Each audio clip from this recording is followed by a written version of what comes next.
Come on back anytime.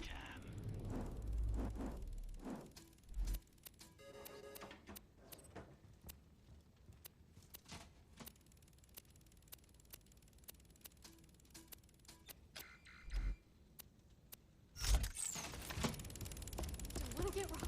Not again. Food time!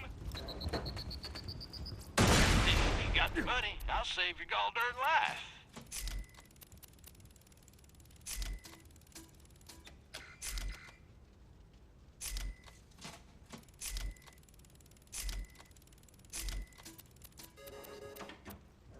Zed out.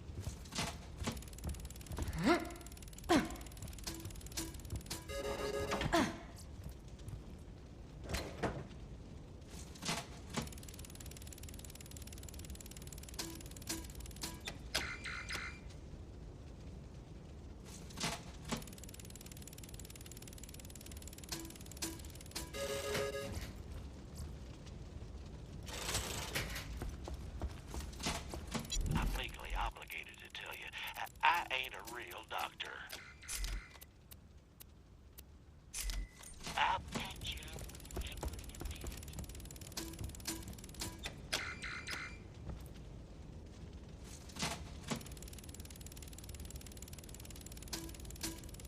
Food time!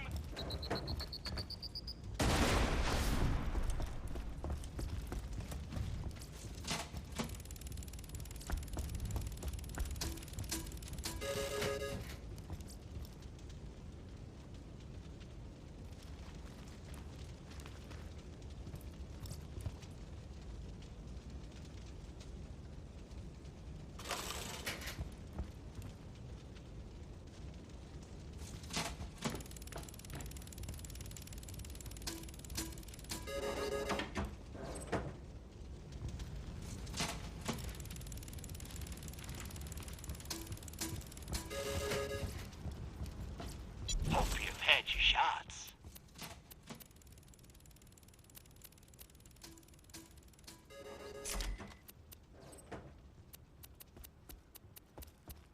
Be careful out there.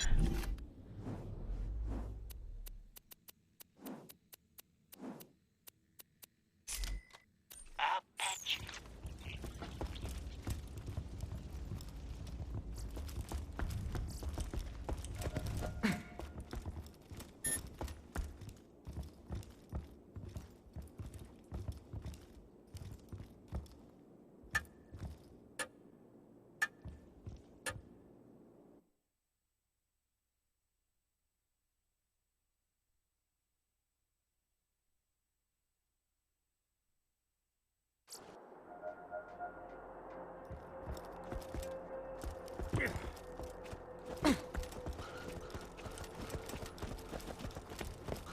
Now, if you ain't a stickler for seatbelts, airbags, or engines that don't go boom if you push them too hard, you come to the right place.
I'm telling you, boss had things, and that's fine if you think about it, because you know me now and down the bottom.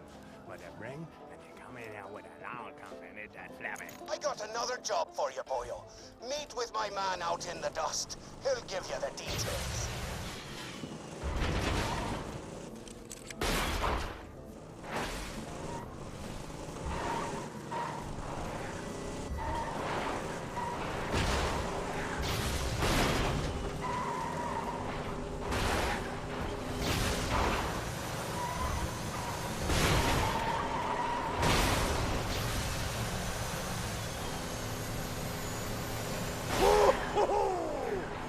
My insurance premium!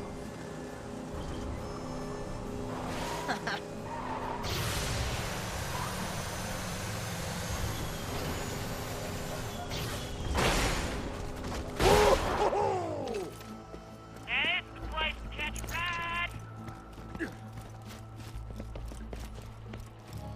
Hey-oh! Hey-oh! They killed my boy. The Hodong sent some hick to track my boy Peter to our cash stash, and then they murdered him like an animal. Never hurt a soul, he didn't. There's only one thing to do. Burn the trailers to the ground. Do it after sundown. I want to see their flaming homes burning against the midnight sky. Get going. Hey-oh! Hey-oh!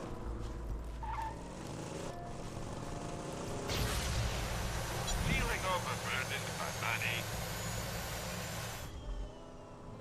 Goodbye, friend. If you shop anywhere else, I'll have you killed.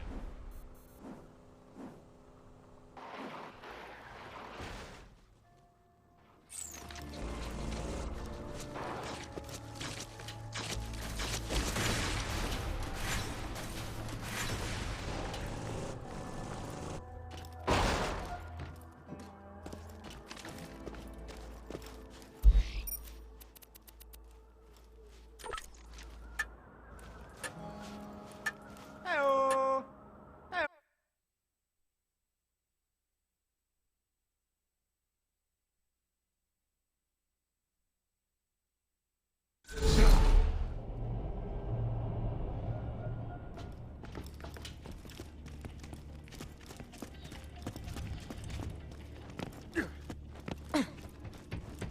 I don't care what you buy, just buy something. What are you buying here?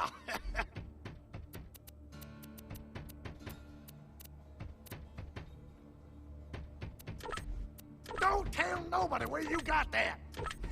Thanks for the iridium, chump.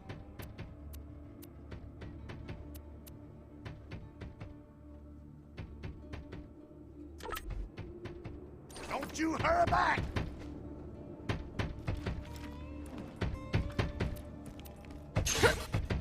Once you take off Jack's mask, you'll find out he's actually Scooter in disguise. Pleasure, don't you come back. Jack's mask hides the fact that he's a robot. Under Jack's mask, a tiny rat heart. Jack's mask hides the fact that he's a robot. Under Jack's mask is his horribly disfigured twin, Ugly Mac. He killed Jack and took his face. Jack's mask hides the fact that he's a robot. You listened to my notes, I assume. I hid the copious material I compiled after opening. In a fit of spastic paranoia, to sanctuary write down the locations to the information. Not my own, for me, and be handsomelier. I was perfectly content to live out my days in a non-standard living arrangement with 2 ceiling chairs I met at a bar fight. Oh, right, torture. I asked nicely on several occasions to take proper precautions against bacteria on the instruments, but it fell upon idiotic ears. As they cut into my flesh over and over, I would fade in and out of consciousness and whisper to the ceiling chairs that it was going to be okay. Clork was afraid at first. His 4 legs trembled against the cold ceiling. But he knew he had to be strong for me. Philippe, I just... Philippe was so brave. He was so brave for me when the rotary saws began to ply his legs from his body. Clark cried out for his brother, even when one of the torturers inadvertently sat on him and muffled his cries. The last thing Philippe said before he passed on to the great wooden beyond was, "I love you, Patty. I love you." And then he was gone.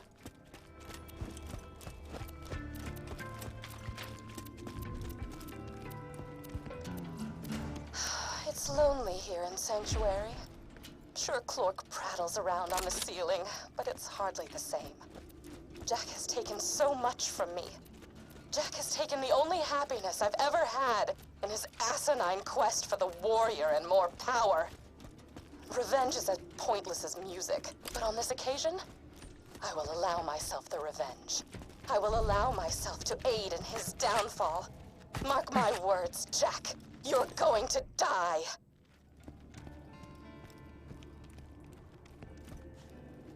Ah! The chronicles of my torture. I shall warm up some cold cocoa and listen to these again.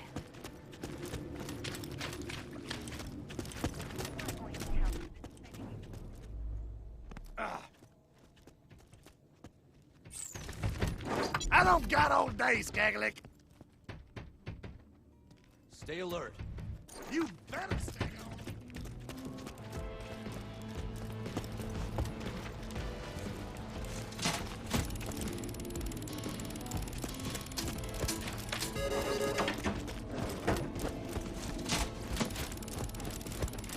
We're not gonna be able to stop you. Why ain't you bought something yet?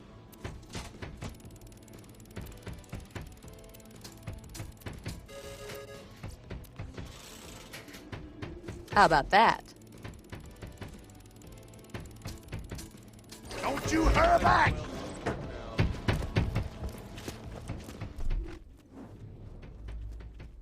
I know what's under Jack's mask.